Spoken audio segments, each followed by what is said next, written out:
En fait, toute votre vie dans l'armée a été en lien avec les jeunesses. L'armée, c'est un univers de jeunesse par nature. Comment est-ce qu'aujourd'hui vous prolongez, vous, dans votre vie, avec la transmission, ce lien avec les jeunesses? C'est vrai que ça ne se sait pas assez, mais 50% des effectifs militaires ont moins de 30 ans. Et finalement, quand on est dans l'armée, on ne s'en rend pas forcément compte, mais on est dans un univers jeune. Et c'est logique, puisque pour partir à la guerre, il vaut mieux être jeune. Et c'est quand on part qu'on se rend compte que la jeunesse nous manque. C'est aussi pour cela que j'ai continué et que j'ai poursuivi.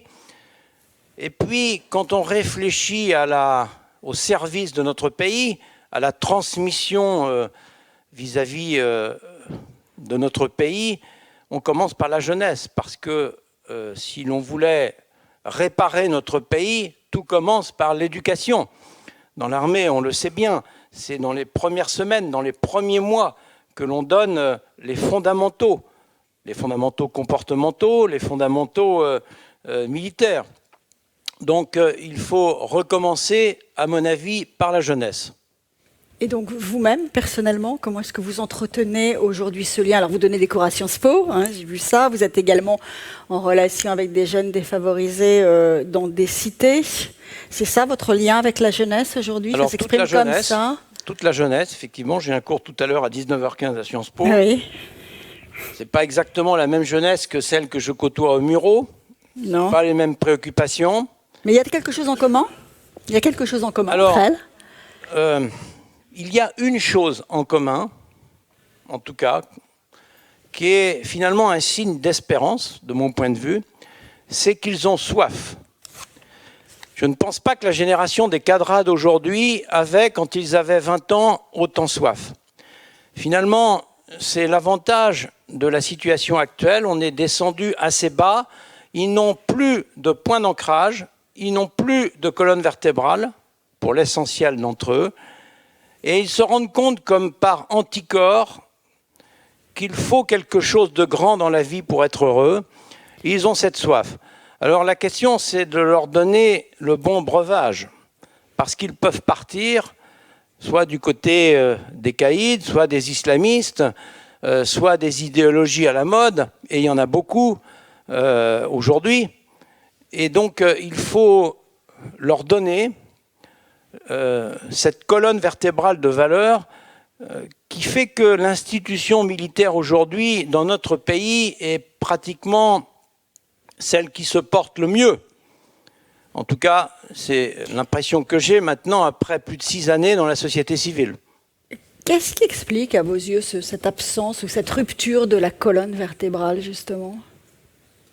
Tout commence par l'éducation. C'est vrai que les familles ont beaucoup souffert. Le premier cercle concentrique, c'est la famille, on l'a vu avec le Covid. L'individualisme s'est développé dans nos sociétés occidentales et singulièrement européennes avec les réseaux sociaux, la digitalisation, mais plus globalement, on a perdu le sens du collectif, de la fraternité. C'est le thème judicieux que vous avez choisi, la cohésion. D'ailleurs, pour ça que la fin du service national a été une erreur stratégique, de mon point de vue, pour cette cohésion.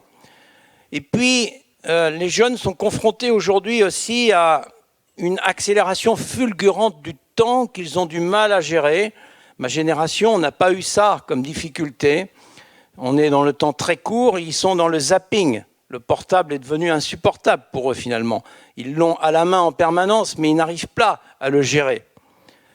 Il y a aussi une crise de l'autorité qui fait que ce qui était pour nous naturel, l'obéissance par exemple, l'autorité, ne l'est plus aujourd'hui. Et le respect naturel des uns et des autres n'existe plus. Du coup, une très grande violence, et les événements de ces derniers jours en témoignent dans notre pays.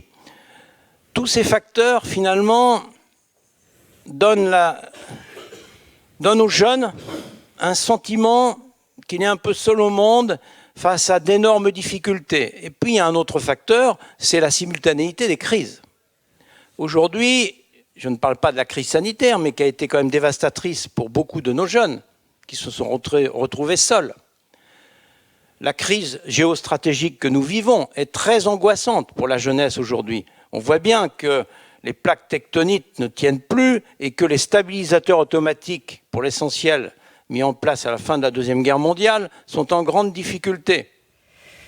La crise économique, le capitalisme, libre-échangisme mondial montre ses limites. La crise sociale, on l'a vu avec les gilets jaunes, la crise des retraites et plus récemment la crise avec les cités. La crise écologique est un facteur qui les perturbe beaucoup. Le dérèglement climatique, ils sont très sensibles à ça, à juste raison, parce que c'est leur avenir. On a détruit la création. La crise technologique avec ses révolutions successives, on était à la robotisation, l'intelligence artificielle, maintenant on a devant nous l'informatique quantique, qui va, paraît-il, être encore une plus grande révolution que tout ce qu'on a vécu précédemment. Quand vous additionnez toutes ces crises simultanées, c'est nouveau, parce qu'avant on a vu des crises depuis la Deuxième Guerre mondiale. Mais aujourd'hui, tout est en simultané. Et comme tout est mondial, évidemment, les jeunes ont une impression d'un univers qui ne leur est pas favorable. Alors malgré tout ça, il faut construire sa vie, hein, même si on a peur. Donc les jeunes vont travailler, en tout cas ils vont essayer de travailler. Le bon point peut-être de notre société, c'est un chômage minimal, en tout cas en France en ce moment. On dit beaucoup que la jeunesse ou les jeunesses ont une relation plus dépassionnée au travail, une envie de concilier différemment leur vie personnelle et leur vie professionnelle. C'est des aspirations que vous comprenez, vous, elles vous inspirent quoi ? Alors, moi, je le comprends d'autant plus que ma plus grande fierté, c'est pas d'avoir terminé chef d'état-major des armées, c'est d'avoir réussi à terminer mon parcours militaire en ayant ma famille, ma femme, mes 6 enfants, à peu près équilibrés et avec un sentiment au moins de transmettre quelque chose de concret et de réussi.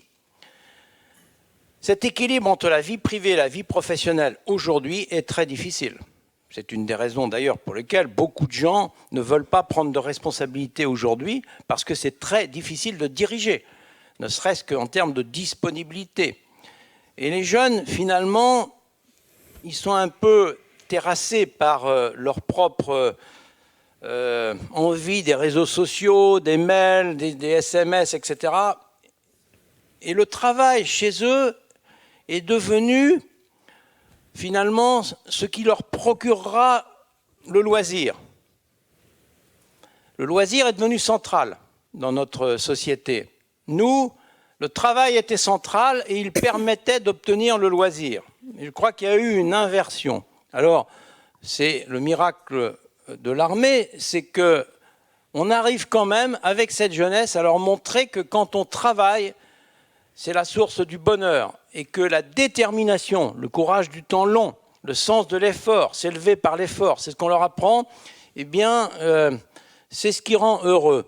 Alors, dans l'éducation nationale, on n'arrive plus à transmettre ce message parce que le triptyque parents, enfants, professeurs ne fonctionne plus. Il n'y a plus de cohérence entre les trois. Mais il faudra la retrouver parce que le travail, c'est l'épanouissement de l'individu. Et cet équilibre entre la vie professionnelle et la vie privée, c'est un facteur clé pour être heureux. Il faudra le retrouver, cet équilibre, d'une manière ou d'une autre.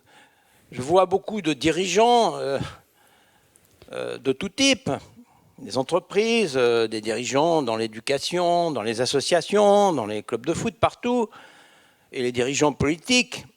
Aujourd'hui, la vie est devenue folle. Les gens n'arrivent plus à mettre de limites. On envoie des mails à 2 heures du matin, le week-end, les jours fériés, il n'y a plus de limites. Et les jeunes sont emportés par cette espèce de tornade. Il faudra retrouver cet équilibre, le travail et l'épanouissement de l'homme, le loisir et la récompense et non pas la finalité. Vous avez évoqué brièvement, au fil d'une phrase, les réseaux sociaux. On a une jeunesse à la fois très individualiste, avec des réseaux sociaux qui exacerbent en fait, je pense à tous les réseaux sociaux, en fait, la mise en valeur de sa propre image. Et en même temps, il y a une envie d'engagement collectif. comment est-ce qu'on concilie cet individualisme avec cette recherche du collectif? Quelle est la cohérence entre ces deux facettes? Oui, on a basculé vers l'individualisme, incontestablement. Et le sens du bien commun, qui était le cœur de la doctrine sociale de l'Église, notre racine judéo-chrétienne, dont on n'ose même plus parler. Il ne faut plus avoir de racines. C'est être un dangereux conservateur. Moi, je crois aux racines. Je crois que dans l'armée, le premier jour, c'est pour ça qu'on réussit. On emmène le jeune qui arrive visiter la salle d'honneur de son bateau, de sa base aérienne, de son régiment. Et on lui dit, c'est la cohorte de ceux qui t'ont précédé, qui nous ont amenés là où nous sommes. Et tu vas être un maillon supplémentaire. On a perdu ce sens de la transmission et savoir d'où l'on va pour aller où l'on veut aller. Alors, ce qui manque chez les jeunes, probablement, c'est cette vision. Ils ont besoin d'une vision. Ils ont besoin d'une vision qui les élève, qui les tire vers le haut. Dans l'armée, la vision, c'est la protection de la France et des Français, c'est la défense de la patrie, c'est les trois couleurs, c'est la France, tout simplement. Et je crois qu'il faut réapprendre, et c'est la dernière partie de mon dernier livre, Paroles d'honneur, réapprendre à nos jeunes à aimer la France, à savoir d'où ils viennent pour les emmener quelque part. Mais ce quelque part, il faut leur donner parce qu'ils ont besoin de sens. Dans l'entreprise, c'est le grand mot. Ils ont besoin de sens. Quand on dit quelque chose à un jeune qu'il doit faire, il demande toujours pourquoi. Nous, on ne demandait pas pourquoi, on faisait. Et puis après, on discutait, mais on faisait. Il demande pourquoi. Et finalement, ce n'est pas complètement idiot. Et il faut que ce pourquoi soit une réponse qui rattache à un objectif de vision qui élève. Aujourd'hui, on parle de processus, de gain de productivité, de rationalisation, d'intelligence. On ne leur parle pas suffisamment aux tripes, au cœur. Je trouve que ce que j'ai connu dans l'armée n'est pas suffisamment assez répandu sur ce plan dans notre société. Et les entreprises qui réussissent sont celles qui donnent du sens, qui donnent envie de se battre pour ce sens, pour cet objectif. On a rendu public tout à l'heure un sondage fait par l'Institut Odoxa qui disait que 80% des jeunes, qui nous apprenaient que 80% des jeunes étaient fiers d'être français. Vous seriez attendu, vous, à ce chiffre? Alors, oui. Il y en a 20% qui ne sont pas fiers, quand même. Mais bon, 80% quand même. Oui, alors, quand je suis rentré à Saint-Cyr en 1975, on était dans la queue de comète de 68, de l'antimilitarisme primaire. Ouais, on va en parler après. C'est pas bon se balader en tenue dans la rue.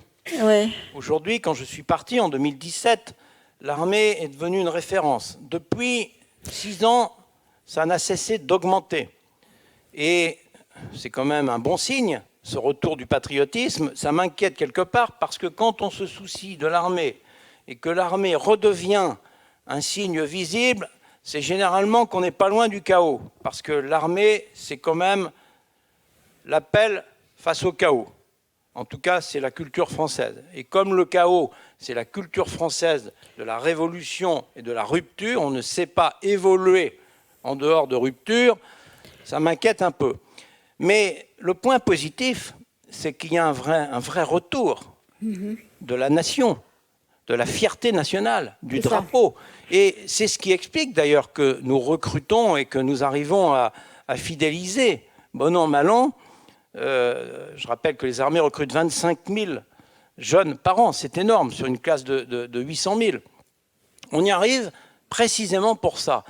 Et cette culture nationale revient. Ce qui est assez étonnant, c'est qu'elle revient par la jeunesse, par le sport, alors que nos dirigeants n'en sont pas convaincus. Ils sont encore dans le mondialisme et le libre-échange mondial. La mondialisation heureuse. Alors que les Français sont sur la proximité, on le voit bien au quotidien, la responsabilisation pour savoir qui décide et le retour à une culture nationale. Alors ça, c'est quelque chose de très notable. Regardez les moments où, vous savez que je suis un footballeur, Et ceux qui n'aiment pas de football, tant pis pour vous, je vous emmerde. On aime tous ici. C'est l'heure où il faut réveiller les gens. Hein. On aime tous ici. Et ces moments d'unité nationale sont si rares. C'est à ce moment-là. Il y a aussi, quand on est très menacé, après les attentats, des moments fugaces. Mais moi, je trouve que nos dirigeants gagneraient à réfléchir à ce sondage de 80%. Je ne suis pas sûr que 80% de nos dirigeants soient convaincus que la France est grande, c'est un grand pays, un pays de génie avec une vocation particulière. Ils pensent au monde, ils pensent au capitalisme, ils pensent à leurs capitaux, à leurs résultats financiers, avant ce côté immatériel qui est la fierté française. En tout cas, moi, c'est l'impression que j'ai, et les jeunes attendent ça. Ce soir, à Sciences Po, je leur fais un cours sur le leadership, ils en auront pour leur argent, et c'est ce qu'ils attendent. Et c'est ce qu'ils attendent. Et contrairement à ce que nous croyons, puisque simultanément, comme vous le savez, à Sciences Po, au premier tour des présidentielles, le sondage vérifié, c'est que 70% d'entre eux, de ceux qui ont voté Mélenchon. Donc c'est plein d'incohérences, un peu comme ce que vous avez décrit sur l'individualisme et le besoin de collectif. Tout ça est plein de paradoxes, mais la jeunesse, c'est le temps du paradoxe. Vous le savez, la jeunesse, c'est le temps d'étudier la sagesse, et la vieillesse, c'est le temps de la pratiquer. Donc, quand on arrive au stade de la pratique de la sagesse, il faut se souvenir qu'on n'a pas été tout de suite et naturellement sage. Il faut respecter ces paradoxes.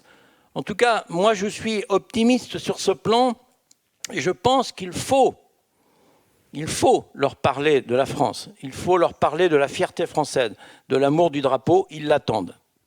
Alors, il faut en parler à eux, est-ce qu'il faut en parler aux autres aussi, aux autres jeunes, des autres mondes, des autres univers, des autres pays? Quand on voit par exemple la campagne de déstabilisation sur les réseaux sociaux, dont la France est l'objet, par exemple en Afrique, au Sahel, où on enseigne, où certains enseignent la haine de la France, et où les jeunes avalent, gobent ça. Comment on leur parle à ces jeunes-là, qui ne sont pas des jeunes français, de la France? Moi, je vous parle de toute la jeunesse, de toutes les jeunesses. Oui. J'ai le même discours quand je suis au Murau avec un caïd qui a un cornet de chansons bien rempli, 20 ou 25 séjours en prison, c'est quand même extraordinaire. Il y a des gars qui ont 20 ou 25 séjours en prison, très courte durée, et ils sont toujours là, et ils continuent les trafics, on est à la barbe de tout le monde, et ils m'appellent mon général. Donc, si vous voulez, c'est étonnant. Oui. Donc, ce gars-là, je lui parle de la France, je lui parle du drapeau. C'est le premier qui sera sur le capot de sa bagnole quand la France aura été championne du monde. Donc, tout n'est pas foutu. La petite flamme au fond des yeux, elle est là. Il faut simplement la réveiller. Mais toutes les France, la France des réseaux sociaux anonymes, qui font preuve d'un courage anonyme, eh bien, elle aussi attend cela. Parce que les gens en ont marre de l'éloignement des décisions. Les gens, ils veulent se raccrocher à ce qui est sensible, tangible, affectif. La France en fait partie. Dans la relation à l'armée, on est passé d'une jeunesse antimilitariste il y a quelques années à une jeunesse qui semble avoir du respect pour l'institution. Vous le disiez, plus que du respect, vous l'éprouvez, vous, à chaque fois que vous rencontrez des jeunes. Vous le ressentez dans votre propre relation avec eux et à votre avis, ça va perdurer? On est rentré dans une nouvelle phase de cette relation entre la jeunesse et l'armée. Chacun voit midi à sa porte. Moi, je vois ce que je vois. Comme disait Peggy, il faut dire ce que l'on voit, et plus difficile, il faut voir ce que l'on voit. Ça, c'est une phrase que nos hommes politiques devraient méditer attentivement. On se demande toujours comment il y a une forme de myopie ou de somnambulisme face à la gravité de la situation, et finalement, tout va bien. Non, tout ne va pas bien. Et moi, ce que je sens, c'est que la demande est très forte d'un discours de vérité, avec, si je caricature ce discours, ou en tout cas les valeurs qui sous-tendent ce discours. 1, l'exemplarité. Indispensable, ce n'est pas suffisant, mais c'est éliminatoire. Aujourd'hui, on a quand même eu, depuis ces dernières décennies, beaucoup de contre-exemples d'exemplarité. On n'a pas envie de suivre quelqu'un qui dit l'inverse de ce qu'il fait. L'authenticité, la comédie humaine. Si Balzac revenait aujourd'hui, qu'est-ce qu'il pourrait écrire? fantastique. Illusion perdue, le film qui est sorti il y a 2 ans, c'est magistral. C'est la société d'aujourd'hui, puissance 10 pour la société d'aujourd'hui. L'optimisme, la passion. Mais ce n'est pas le mensonge, l'optimisme, ce n'est pas le camouflage de la vérité, c'est simplement dire les choses. Et avec cœur, avec tripes, et pas simplement avec des normes. L'humilité. Ils attendent la modestie, l'humilité. C'est très important. Et puis, l'ouverture aux autres. L'ouverture aux autres, la fraternité. Ils souffrent de cet individualisme, de cette absence de collectif, de ce bien commun. Et puis, il y a une valeur qu'ils attendent, qu'ils admirent et qu'on ne leur enseigne plus, c'est le courage. Alors, le courage, au premier niveau, c'est l'inverse de la paresse. Le petit courage du quotidien, faire quelque chose qu'ils n'ont pas envie de faire. Ça, c'est le basique qu'on leur apprend les premières semaines. Tu vas plier ton lit, bonjour, s'il vous plaît, merci, pardon, etc., etc. Et puis, le courage qui est plus important pour des dirigeants, c'est le courage, l'inverse de la lâcheté. Le courage de décider, le courage de trancher, le courage de dire la vérité. Le courage de rester libre. La liberté intérieure, c'est la première qualité pour un chef. Beaucoup de dirigeants aujourd'hui ne sont pas libres par rapport à eux-mêmes ou par rapport aux autres, par rapport à la collectivité, par rapport à la comédie humaine. Vous voyez, c'est ça qu'ils attendent, les jeunes. C'est qu'on essaie de cultiver ces valeurs-là. Et à ce moment-là, ils nous suivent. On les emmène au bout du monde. Je vous assure, je le vois avec mes étudiants de Sciences Po, je le vois avec les gars des cités, je vais dans les lycées de France, je vais dans toutes les écoles de commerce, partout. Les jeunes attendent ça. Les professeurs, pas tous, mais les jeunes attendent ça. Je vous assure. Vous dites qu'ils souffrent de l'individualisme. C'est l'un des mots que vous avez pointé. En même temps, c'est une jeunesse hyper connectée, mais on sent parfois un isolement, on sent une solitude. Là encore, on est dans le paradoxe. Oui, sans faire de jeu de mots, mais ce sont des solitaires solidaires. Ils ont besoin de se donner, ils ont besoin d'être généreux. Ils aiment la bienveillance, le pardon, quand on leur parle de ça, l'humanité. Mais ils ont été fabriqués dans l'individualisme, notamment par les réseaux sociaux, mais pas que. Je vous rappelle que la famille a beaucoup souffert ces dernières années et qu'il y a beaucoup de jeunes qui sont seuls, complètement seuls, livrés à eux-mêmes. C'est une forme de pauvreté totale. On en récupère beaucoup dans l'armée, des jeunes comme ça. Et donc, je crois que c'est ce qui les caractérise, mais ils attendent tous, quel que soit leur niveau social et leur talent, ils attendent quelque chose de grand, là où on les tire généralement vers le bas. Je dirais qu'il y a 3 mots qui me semblent clés par rapport à la jeunesse. Le premier, c'est l'humanité. Remettre la place de la personne au centre des préoccupations de la société et s'occuper de notre jeunesse. Franchement, je n'ai pas le sentiment que ça soit la priorité aujourd'hui partout où je vais. Deuxièmement, l'unité. Ils en ont marre de ces polémiques, de cette violence, même s'ils en sont en partie les acteurs. Et ils veulent de l'unité, du rassemblement. Et donc, il faut leur donner des modèles d'unité. Et puis, le troisième mot qui me paraît absolument clé, c'est ma dernière lettre dans le livre que vous évoquiez, c'est l'espérance. Je trouve que notre pays est désespérant, que notre façon de voir les choses est désespérante. Et quand on croit vraiment dans la France, on sait qu'elle a une vocation singulière et qu'elle va survivre aux difficultés. Elle en a connu d'autres, même si on risque de passer dans des périodes très difficiles. Il ne faut pas se le masquer. Et donc, moi, je crois que la France est un pays de génie. Regardez les entreprises, avec 50% de charges obligatoires. On arrive encore à être compétitif. C'est exceptionnel. Merci beaucoup, Général de Villiers, pour cet échange.